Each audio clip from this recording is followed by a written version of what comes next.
In the name of the Father, and the Son, and the Holy Spirit, let us begin. He is the image of the invisible God, the firstborn of all creation, for by him all things were created, in heaven and on earth, visible and invisible. Whether thrones or dominions or rulers or authorities, all things were created through him and for him. And he is before all things, and in him all things hold together. He is the beginning, the firstborn from the dead, that in everything he might be preeminent. For in him all the fullness of God was pleased to dwell, and through him to reconcile to himself all things, whether on earth or in heaven, making peace by the blood of his cross. This statement by Paul the Apostle in his letter written to the Colossians is, in my opinion, one of the most theologically important passages in Scripture. Here he presents the entirety of what is called the good news, the gospel, the evangelium, the Injil. To the average person, the understanding of the gospel can be very shallow, not by their own fault, but because of how it has been explained to them. In many church traditions, the explanation of the good news is summed up in John 3:16, a concise and essential verse. This will suffice for most, but using the terms of the pseudonymous Dionysius, this explanation is not among the true mysteries. Terms like theosis, apokatastasis, logoi, panentheism, and evolution are hardly brought up when explaining the gospel. The fact of the matter is, Paul has incorporated nearly all of these things in his short paragraph, and it is here we shall begin our journey, one that will likely be a radical investigation to some. But indeed, God himself took the radical step of birth, having the Creator become the created, joining created energies in essence, being truly all in all, firstborn and last of all creation, so as to draw all the universe unto himself, to be raised again in total union with matter, as far as is lawful in true agnosia. Jesus said, "I am the light that's over all. I am the all. The all has come from me and unfolds toward me. Split a log, I am there. Lift the stone, and you'll find me there." Thus says the Gospel of Thomas, a rather untrustworthy and certainly heretical piece of proto-Gnostic literature. Nonetheless, this statement is hardly kosher for a true hater of all matter. If Jesus is the all, and the all comes from and returns to him, certainly the evil dirt and bodies of beasts would be included. If you split the log and uncover the presence of the divine within its rings, if you lift up the stone and see the Logos in the crawling things hidden beneath, then the demiurge is in fact the Father, Yaldabaoth the eternal and good. This apocryphal logia, regardless of authenticity, is a perfect expression of what is called panentheism. Not pantheism, where all is God, an idea meant to remove the personal quality from the word God, making the tree and its fruit God in entirety.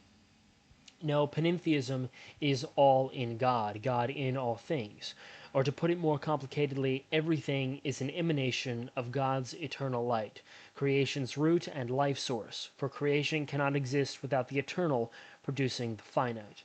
He is the foundation of all things, and the Trinity is found in everything, for God's expression is still himself.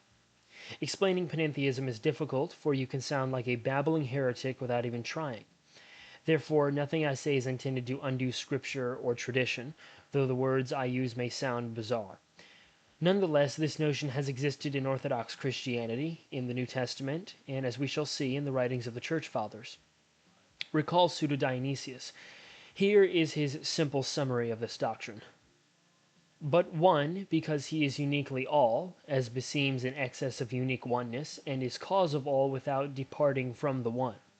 For there is no single existing being which does not participate in the one, but as every number participates in a unit, and one dual and one decade is spoken of, and 1/2 and 1/3 and 10th, so everything, and part of everything participates in the one, and by the fact that the one is, all existing things are.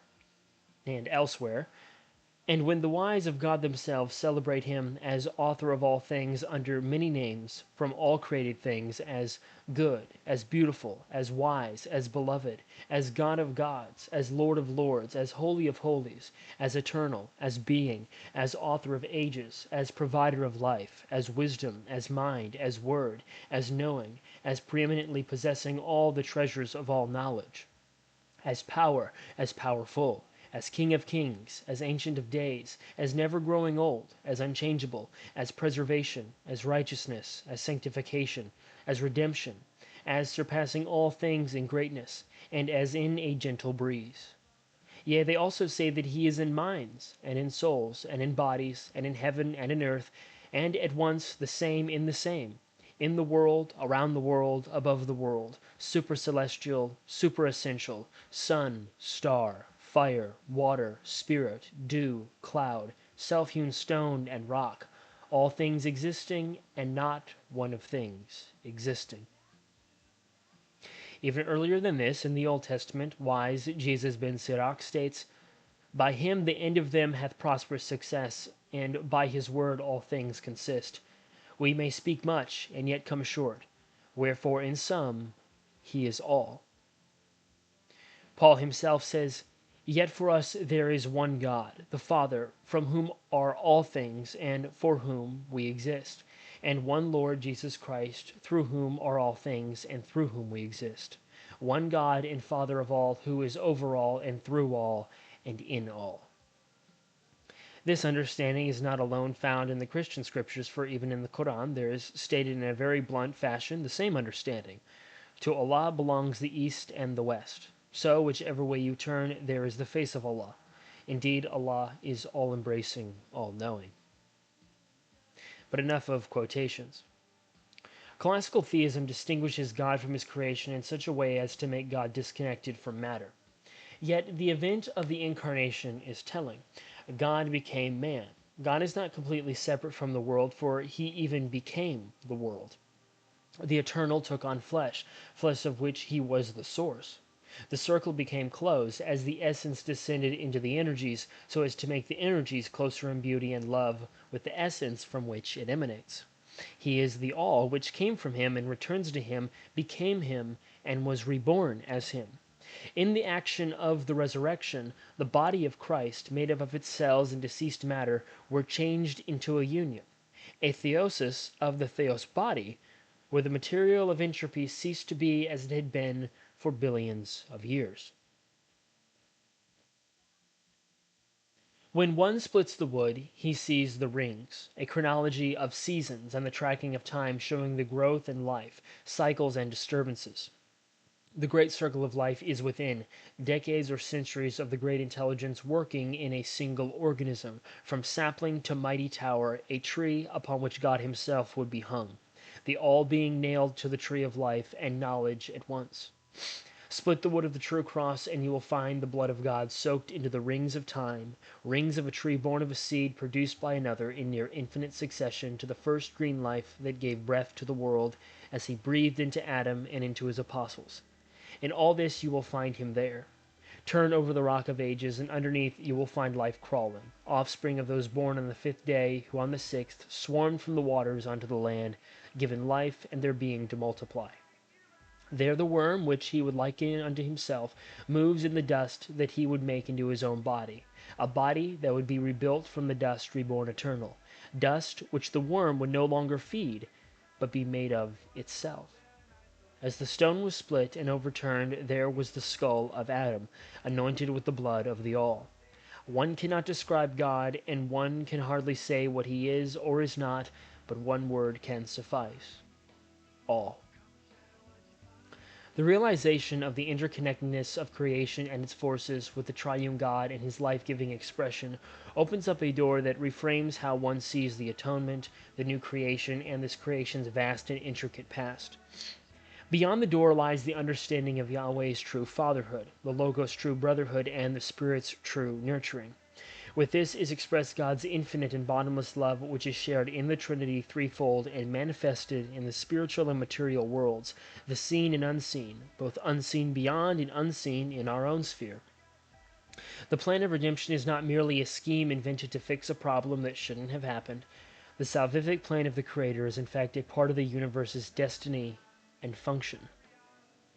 Commonly, when describing the relationship between Creator and creation, the similitude of the watchmaker is usually used. God is the watchmaker. He has set everything in its place and set the time. The creation is this clock, fine-tuned and ticking away in entropic odyssey. God simply interacts with the watch. This is classical theistic understanding at work, and even a deist or open agnostic can agree that this model is mostly true. God made, and then he made haste to leave, as a pessimistic thinker would see it. The theist simply sees God interacting with the clock in intervals. However, what the understanding of panentheistic theology unlocks is much deeper and intimate.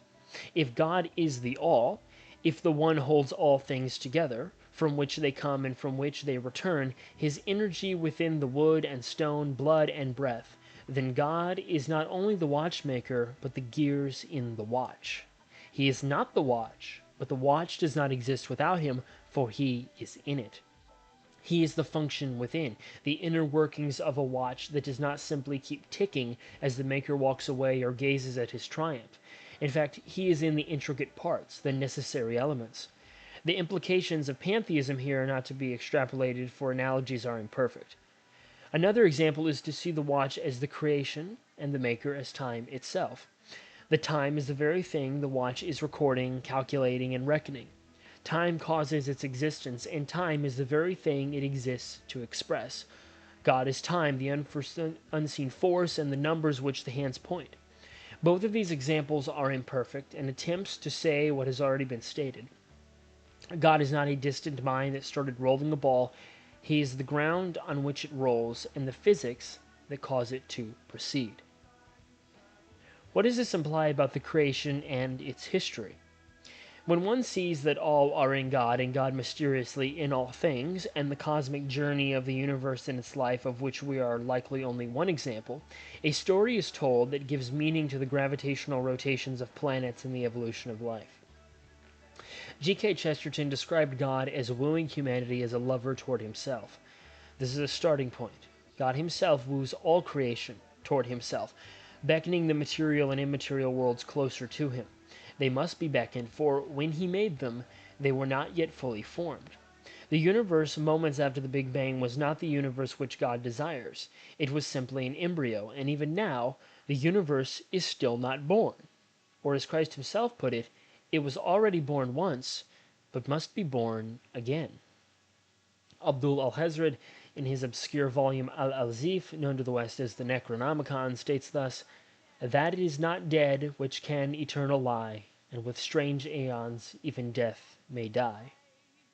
And this is the key for the great theological epic of cosmic history, for God himself lies at the beginning and end of the universe, undying, Alpha and Omega, and with the passing of diverse ages, death itself will die, and creation will attain a likeness unto its Maker, as far as is lawful. Zarathustra, the ancient Iranian prophet, reckoned God as Ahura Mazda in this way, before even John or Isaiah in his ancient Avestan Gathas, as the beginning and the end of the great story. O Lord of life and wisdom, when I realized thee in my mind as the first and the last of creation, then I found within my inner sight, conscience, that thou art the Father of Vohuman, the creator of truth, and the supreme judge who justifies the actions of all the living beings.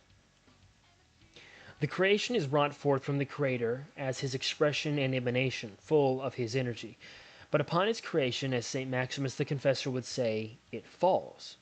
Creation is ontologically lesser than the Maker, and it simply is not fully like him. So it falls from the eternal mind of the Logos into the material creation plagued with decay and transience, tragically beautiful. The universe, however, is not to stay the same, for it is to evolve and grow, to form galaxies, systems, and worlds, and upon these worlds life, and from this life, a bizarre creature who looks back and comprehends the creation that he emerged from.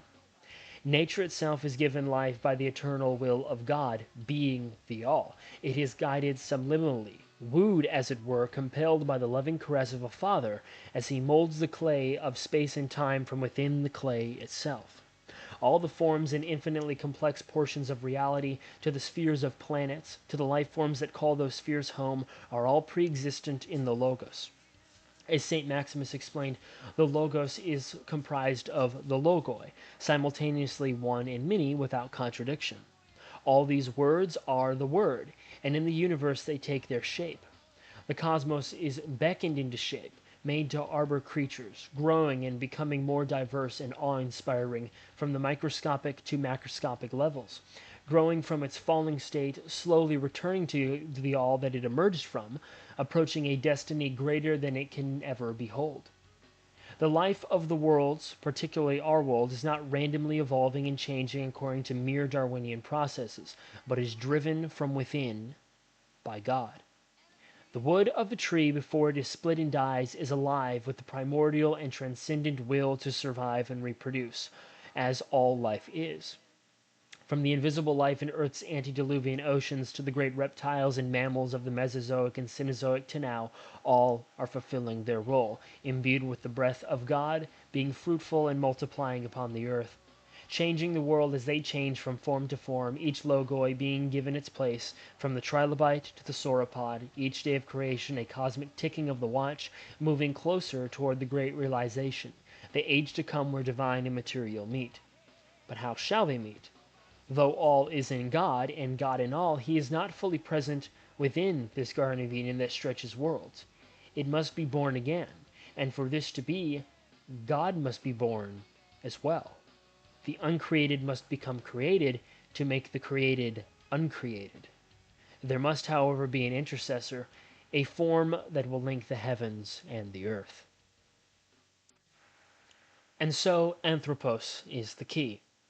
From the first book of Moses and the wisdoms of Sirach and Solomon, we learn of the origin of man and his great purpose, a purpose that is radical in itself and is the next leap forward in the great theosis of the cosmos.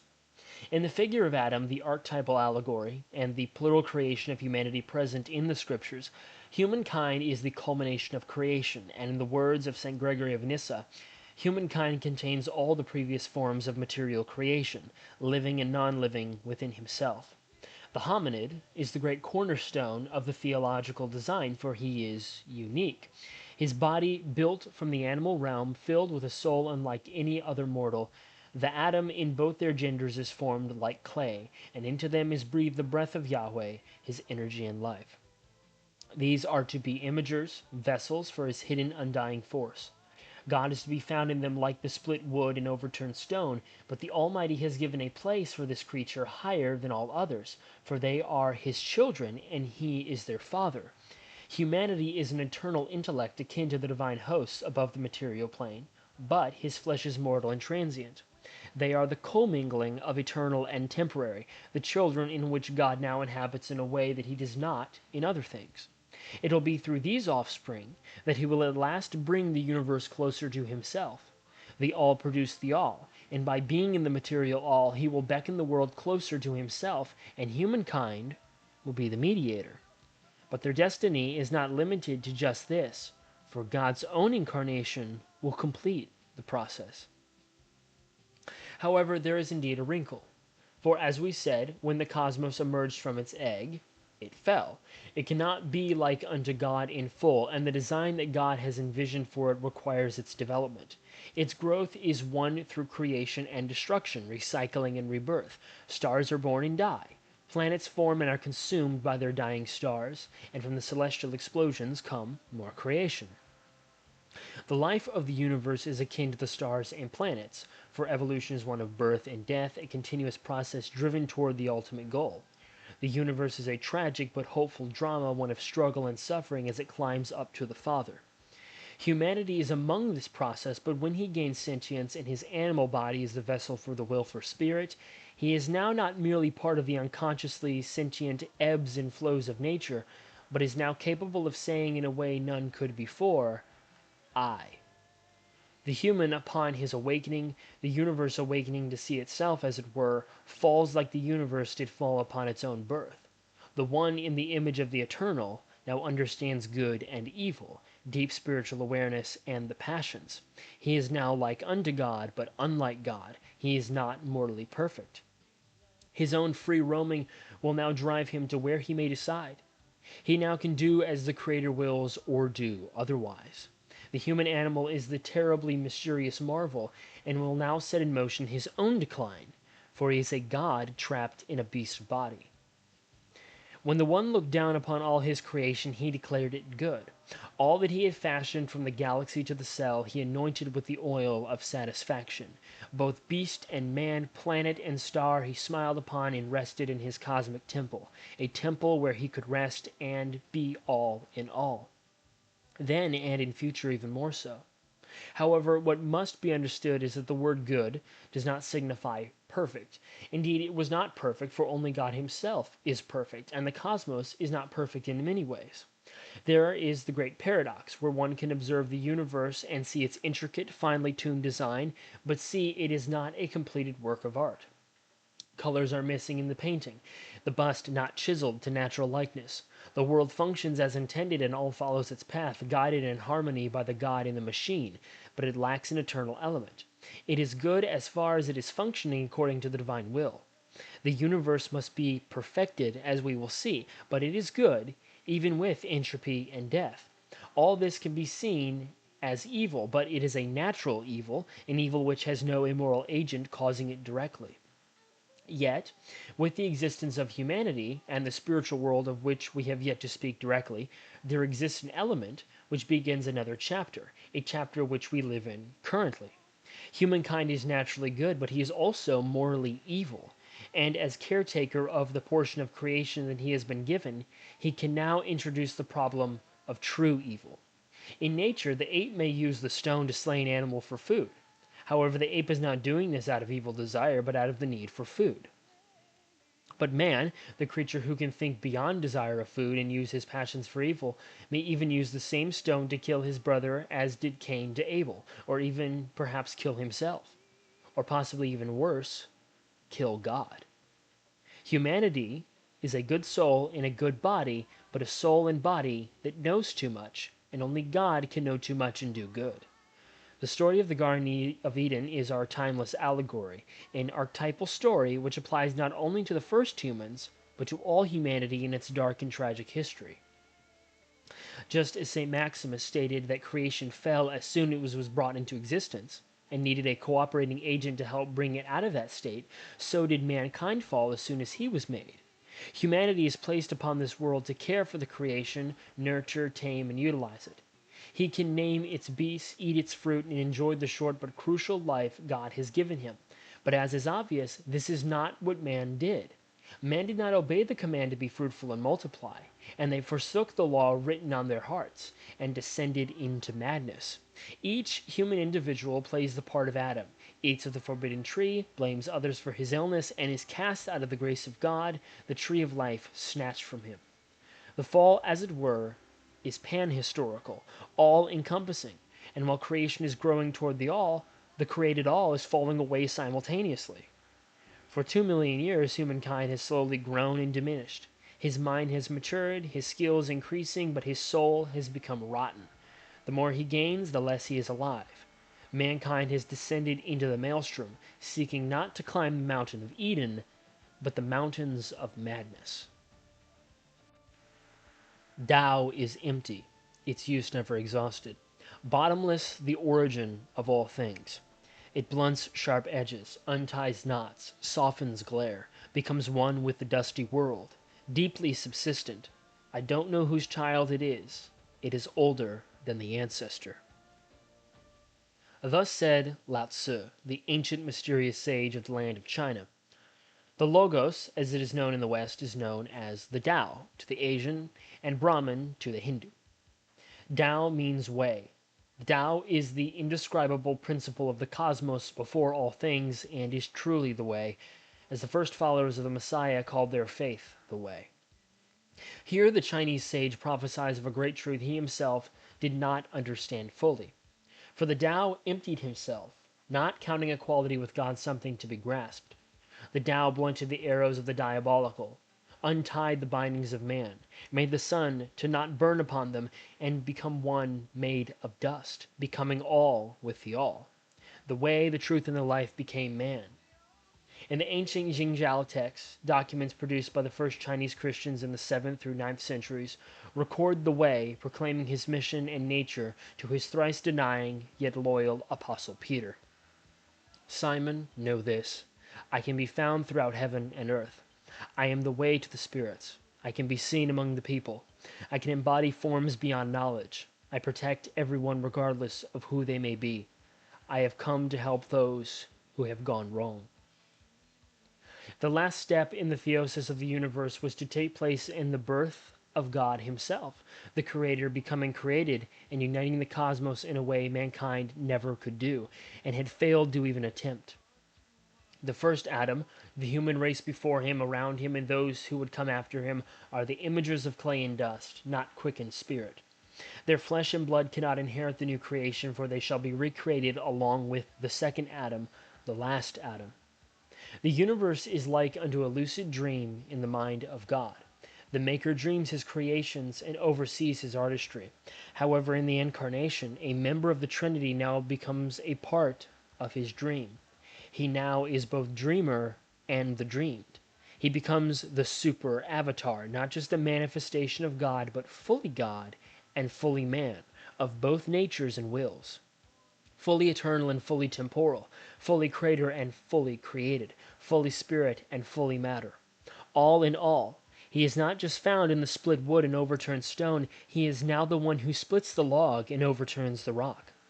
The Son, who is the Son of Man, walked among other men born of the second Eve, sinless and untouched by the finger of Iblis. Jesus Christ, God himself, who had taken on a human name, but a name that recalled who he truly was, meaning Yahweh saves. Yesu, Jesus, Yesa, God had incarnated as the beast that imaged himself. Upon the virgin birth the circle was closed and the great cycles of the cosmos ceased. All that follows the life of Christ is simply the final labor pains of creation's new birth. Though ages may come, they are the last ages. History is divided by the birth and death of God himself and also his resurrection. In his short time in the universe, he became one with all creatures alive and even the lifeless stones who could have cried out. Matter itself was in communion with the divine who had created it and gave it being. The Messiah was not just the Messiah to man, but to all creation, creation that man himself has even yet to see or discover. The Incarnation is truly an event that is so simple and brief in the epic of history, but is the whole story of the universe in a single human life. He was born as all things. He lived a mortal life like all things, and he died as all things must. All things must first die before they can be born, so God would be the wheat which died in the ground to sprout again. His ministry was a ministry of imitation and parallelism. He was the first fruits of all things, because his own body returned to life after crucifixion, and is the template for all things. For the first time, God knew what it was like to be a human in the truest sense. He felt the animal emotions, cycles, and processes. He knew what it meant to be a thing, for God is not like anything. Therefore, the one who is nothing becomes something, so something can become like the nothing. Truly, he had become all in all. The circle was closed, and still is. God is now truly part of the world he made in a literal sense, not in a totally mysterious way. All the sufferings and decay of the universe was atoned for, all imperfection now being healed and made better. The tragic death of Christ, his betrayal, his tortures, his suffering was the suffering of every creature and thing. He hung on the cross with all creation, their killers, both man and demon, aiding in their own possible salvation. From the infant aborted in the womb to the abused beast, from the starving animal in famine to the victim of genocide, from the dying of a great star to the withering of a planet, from the extinction of a world's life to the going dark of galaxies. From the moment that he said, "Let there be light," to the unknown future of the universe's demise that we cannot foresee, all is in him, and he is in all of it. The odd and savage fates of prehistoric beasts over aeons is made of no concern, for he partook of their various fates, even the fates of creatures on worlds that we ourselves cannot know of. The problem of suffering and evil remains, but its undoing is certain, for all hardship and entropy will be like a dream. God dreamed a dream, and he became part of that dream. but now he will dream another that will become reality. However, there lurks another element in the divine plan of creation, incarnation, and recreation. Another wrinkle is in the fact that beings who do not inhabit our worlds, the angels, the gods, the beings of wind and fire, in the great course of God's dream there was and is the desire for a family. All creation is ultimately that family, and mankind is the material expression of that goal. However, God himself is not merely the maker of material ghosts like man. His family extends into the heavens, into the non-material realms inhabited by beings that are cosmic horrors compared to the beasts of matter they overshadow. Seraphim, cherubim, ophanim, and watchers, archangels, principalities, and powers, a plethora of different beings known to man as angels, gods, devas, demons, jinn, and kachina, crowd the imagination of humanity and the worlds beyond space and time. It is, of course, these beings that played a role in the fall of man, for both communities are subject to rebellion and free will misused. Although the spirit is not affected by the entropic decay of body, it is capable of decaying its morality. In a sense, the spirit is like an immortal man, undying, but fully subject to temptation and emotions, or at least something akin to our emotions, for they lack the makeup of matter. When the Almighty formed the earth, all the cosmos, he also formed the heavens, all that is beyond that. His family would exist above and below, and both would have free will, and the angelic would be given the ability to interact with man in a way that he himself could not with them, for they are ontologically higher. Whether the Maker created them before or simultaneously is not known, and the question cannot be answered adequately. However, as scripture, mythology, and history attest, the gods were here before man, and man has had a very unhealthy relationship with them. When man emerged as the imager of his creator, the divine council of God's community above took part in the creation of man, not in act but in association. Let us make man in our own image, the Godhead said to his family, for the spirits were also in his image. The divine beings imaged the Trinity in their own habitation, and they were to oversee and nurture their new brothers and sisters below. However, as we have seen, man would fail in his duty, as was inevitable, and descended into rebellion against his Maker, refusing to unite both temporal and eternal, and choosing self-empowerment and deification.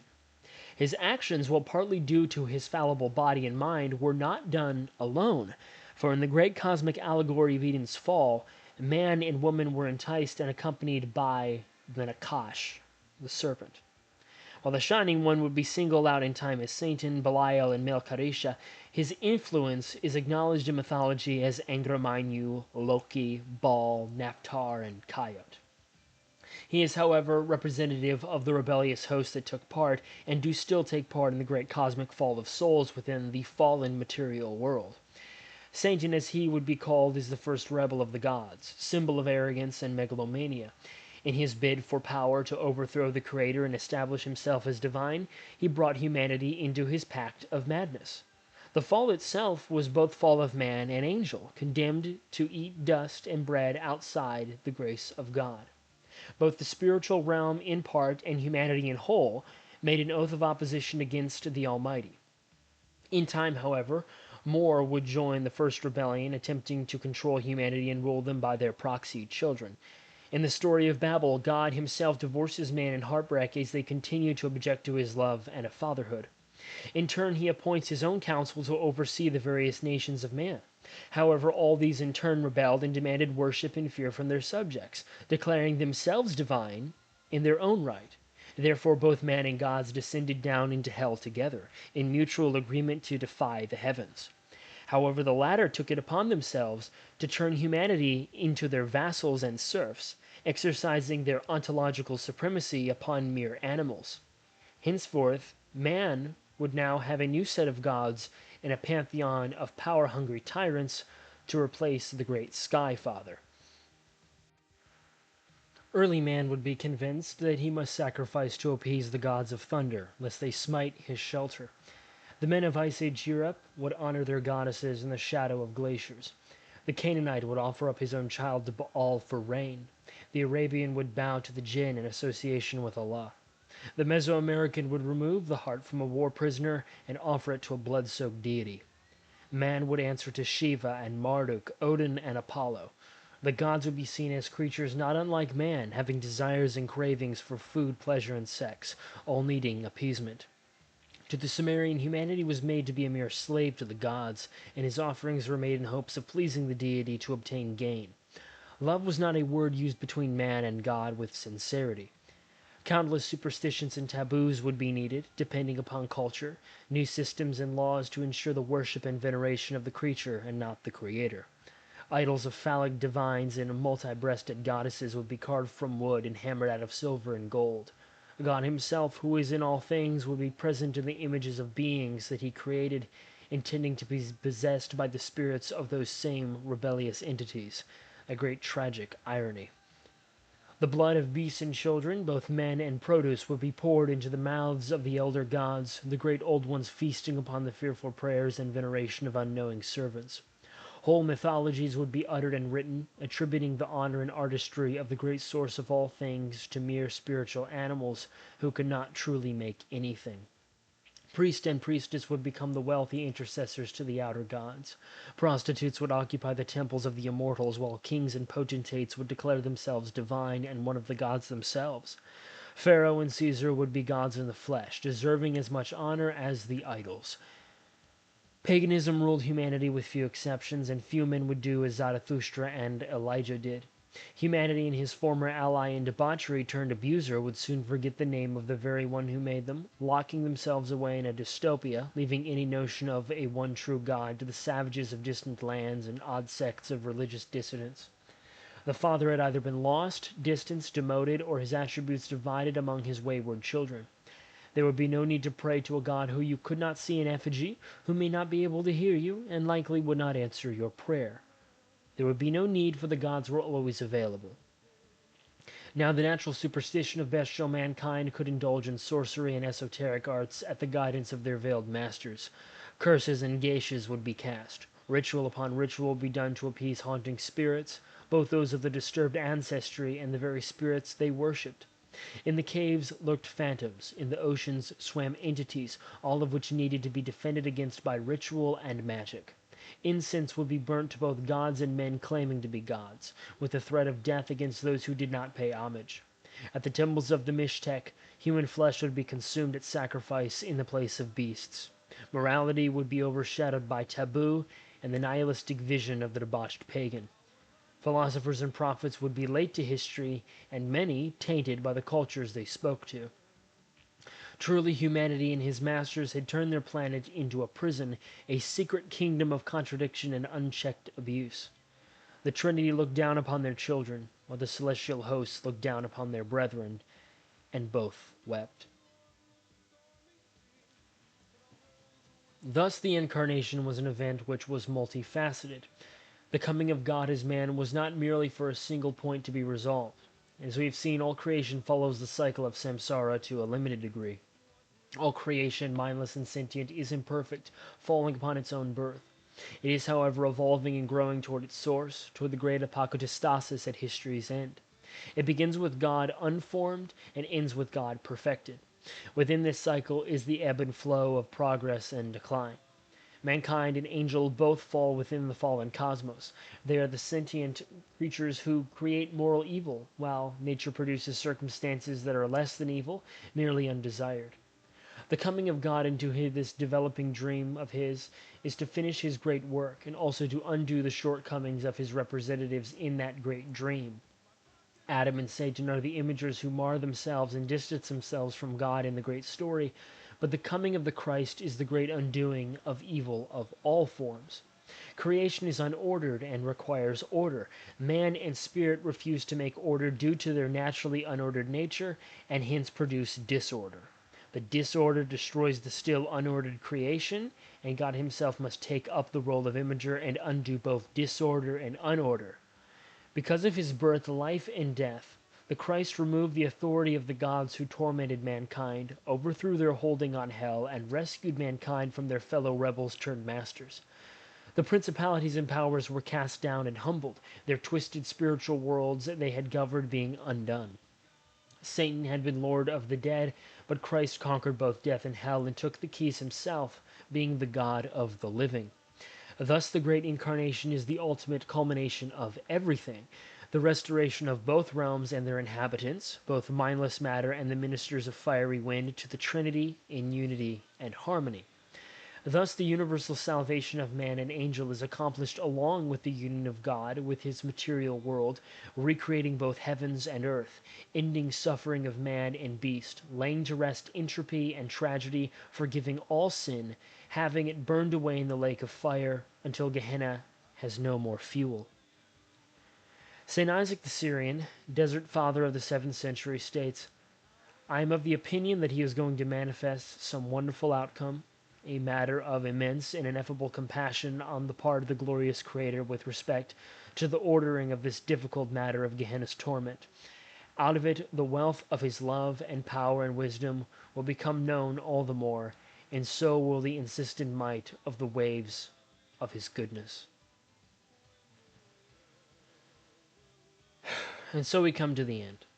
Everything I have said so far in my repetitious and rambling manner is merely a footnote to the many volumes written by the Fathers of the Church, both still present and lost to history. The fact is that when one truly comes to the topic of the entire concept of the gospel, they will discover a true mythology, stretching aeons that we can only describe as through a glass darkly. When the Apostle Paul spoke of the dark glass, he is in fact meaning a mirror. In his age, mirrors were commonly made of polished bronze, which of course is not as clear as glass at all. When we seek God in his creation, when we plunge into the mystical bright darkness of agnosia, we are looking into an imperfect mirror. What is reflected is us, the full image, the full picture, and yet we can only describe all the details with limited effort.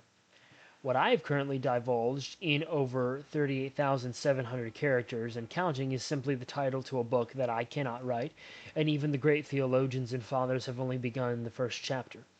The great plan of salvation, which is bigger than simple salvation, encompassing grander elements in the eternal mystery that we behold in our lives. The panentheism of God, the ultimate apokatastasis of all things and beings, the union of divine and material, the evolution of life and its intricacies, the dominions of angels, and so on, these I have simply muttered some ignorant statements on. I feel I have rushed sections, said too little, or perhaps too much. I intended this to be my expression of my own search in diving into that celestial mystery that Dionysius, St. Isaac, St. Paul, Zarathustra, and many other human beings of all walks of life and faiths, some more righteous and true than others, have attempted. God is infinite, God is all, and I am merely a fragment of his dream, and I am in wonder of this dream, stuttering contradictions and trying to not speak heresy in an attempt to describe the unknown. I could go on and on and on, for I have not even left the surface of our own sphere. What of other worlds and those who live in them, if they exist? What of mythologies and other spiritual traditions, both profane and righteous? What of the Avesta? What of Lao Tzu? What of Mount Hermon? What of saints? What of prehistoric man? What of... and on it goes. To experience and understand the all of the Trinity, of the One must simply go silent and still and know that he is. A psalm to the all. O Spirit that covered the waters as a bird in primordial days, I call upon you to guide my mortal tongue. Let me but describe the shine, for I cannot describe the sun. I glance to the stars and my eyes are caught and cannot look down. I see the artistry, the canvas of billions of years. The light that will reach my eyes is older than the world which I stand upon. I am humbled, I am troubled, and then I am in ecstasy with joy. I am nothing, but you have gifted me eyes to see what is greater than myself. For I cannot see you and live, not as you are, but I may see you in all that you craft with love and eternal brilliance. You are not distant, you have not forsaken your creation. You are in the air I breathe, you are in the lungs of man and beast. Beast and man are your children, all of them you love more than any can love you. Ages pass upon this world, ages pass in this galaxy, ages pass in the cosmos, yet you are still the same, and you are still there. You are the beauty of the star, even as it dies. In its death you bring life, and worlds you will form with the potter's wheel. I cannot even fathom 100 years, yet you work in billions and in eternities. In every tree I see the cross. Every oak and pine is the tree of life and sacred knowledge. You are the bright morning star and every other light that dazzles this sphere. Man cries out asking where you are, but I cannot hear them. I cannot cast my eyes upon anything. I cannot think of any strand of history. I cannot speak anything without you being there. You fashioned my world with unparalleled wisdom. You have been creating since you started, and you have not stopped. I share this Eden with all the rest of my siblings, beasts and plants alike. We are all the dust, but we are all from you. We will all cease our motions, but will be reborn in you. Out of dust comes all life, elements from dying stars, and into the remains of the astral spheres you breathe your life-giving breath. In ancient aeons past you hovered over Cambrian seas.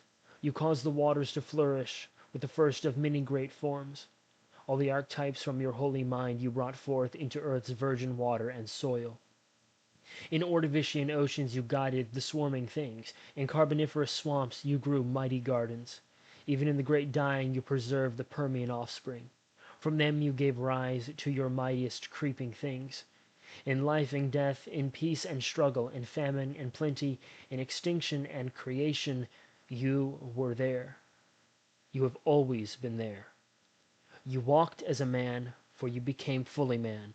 For a time God became the creation so the creation could become God. There is no greater love expressed than in that union.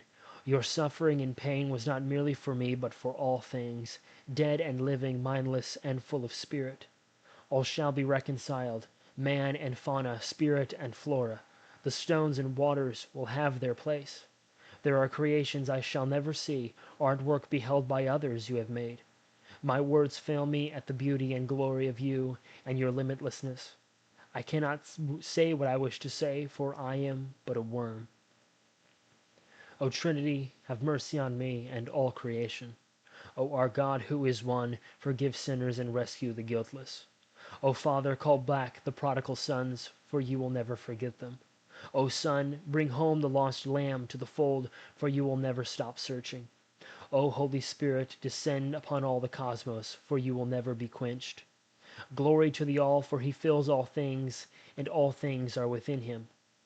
Through the prayers of the Theotokos and the saints, of holy fathers and mothers, seraphim, cherubim, ophanim, dominions, virtues, and powers, principalities, archangels, angels, and watchers, may God love all creation for all eternity.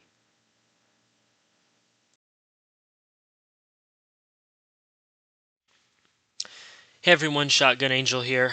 This is a kind of postscript epilogue that I'm putting together really quick as I'm done editing the video.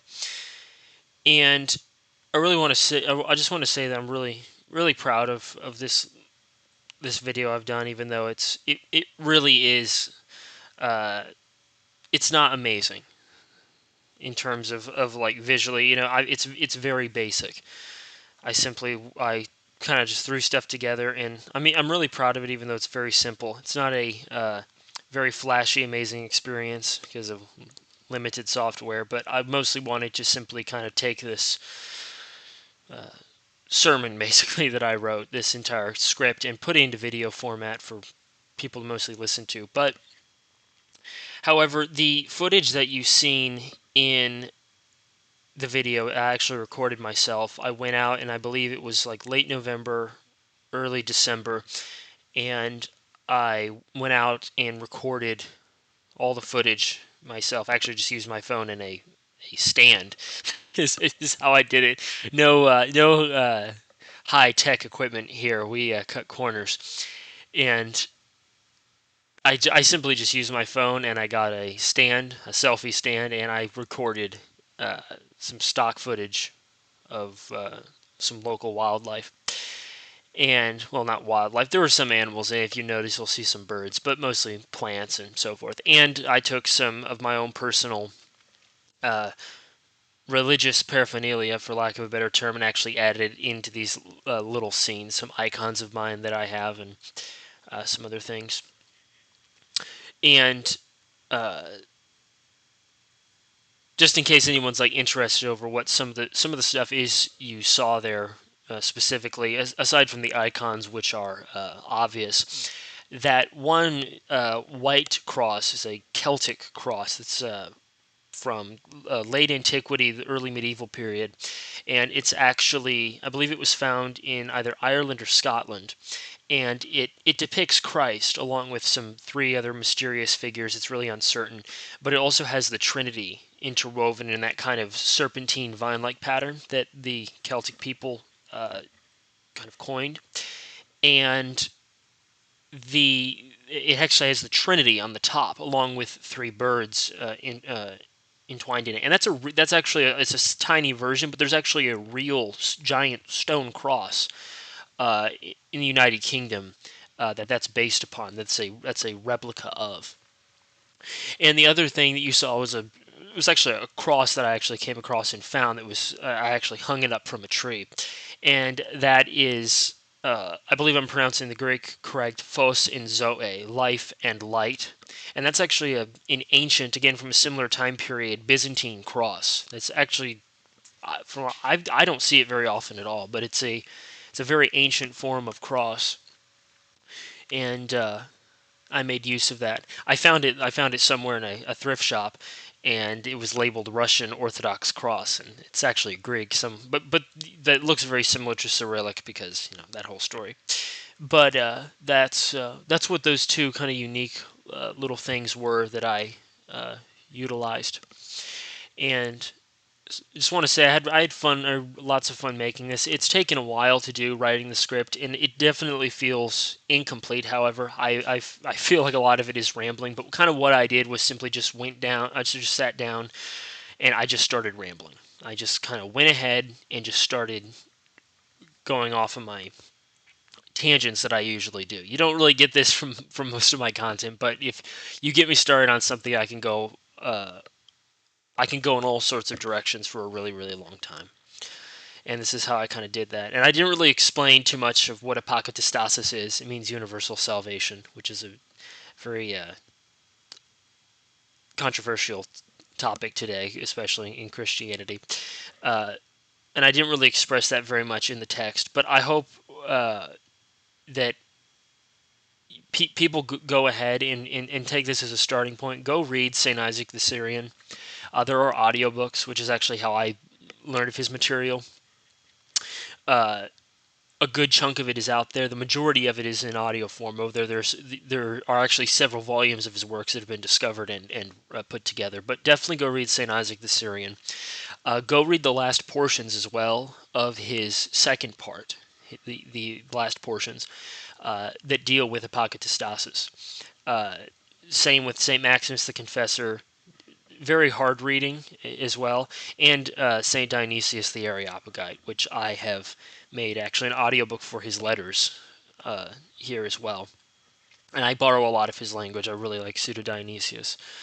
Um, but I would definitely suggest going and reading the writings of these saints who deal with this kind of panentheistic view of the universe and God, and apokatastasis, the universal salvation of all creatures and of all beings, fallen beings, and as well um, the I'm losing track of what I'm saying here, but definitely go to take also scripture along with the scriptural citations there.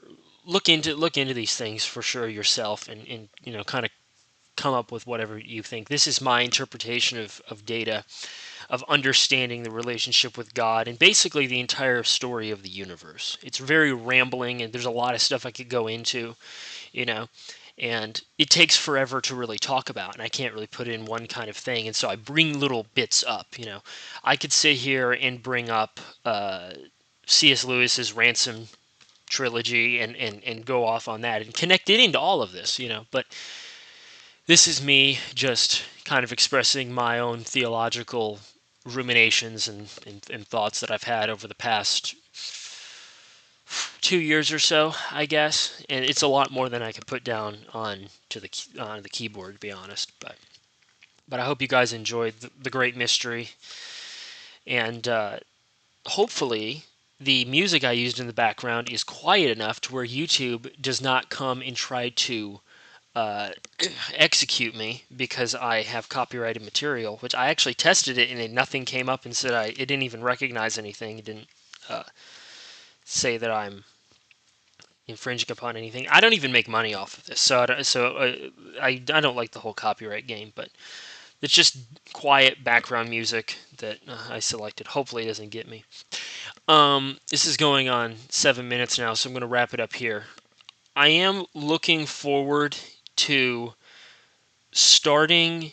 I've actually been going over different versions of this in my head. Actually, starting a podcast and putting on YouTube here. And it was originally going to be the idea of going over obscure Christianities in history. For example, the Christianity in Japan, Christianity in China, Church of the East, and going over certain texts. But I actually think it would be better to kind of expand that because there's not actually much to go over, but create a podcast going over specifically more obscure texts in the broader Judeo-Christian tradition. Not really Islamic because that's not exactly my field, even though I do have a great interest in the Islamicate world as part of that threefold Abrahamic tradition. But I do want to go over the more obscure texts through history written by Jews, written by Christians, and teaching people about them and explaining them to people. Recently I've actually made it my goal to start collecting English translations of pseudepigrapha and apocrypha, Old Testament, New Testament pseudepigrapha scholarly volumes to actually have physically and own, because there's a lot of them out there, and my intent is to read all of them. I've read the Bible in full. I'm going to read these books in full. And so far I have 4 volumes of the Old Testament pseudepigrapha. So far from James H. Charlesworth, I have 4 of them.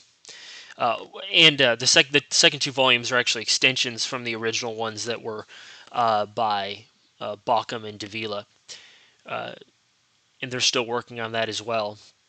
But there are other volumes to get along with that Nag Hammadi library, and I have a fairly complete version of the Dead Sea Scrolls collection as well. I believe it mostly is complete, and that ties into another video I'm wanting to do eventually. When I acquire most of these books, I want to put together a video and a guide to explain to people what text to get, what books to buy to acquire these documents. Because on Amazon predominantly, there is this disease of people selling these poorly printed, crappy books, labeling them the Ethiopian Bible, which does not exist in English, actually. There is no Ethiopian Bible in English. There is now currently the Ethiopian broader canon in Ge'ez, but not in English. It recently was just put together and compiled by a project that's been people have been working on acquiring manuscripts to put together a Ge'ez Bible, which doesn't actually exist until last year. And people are being duped into buying these collections of books that literally just have books of the Catholic and Orthodox Bible in them, the Deuterocanon, and then some other stuff that like Enoch and Jasher and Jubilee, and don't even include stuff like Jubilee sometimes, which is in the Ethiopian canon. So these are scams on Amazon, and I want to guide people to like show them these are the volumes.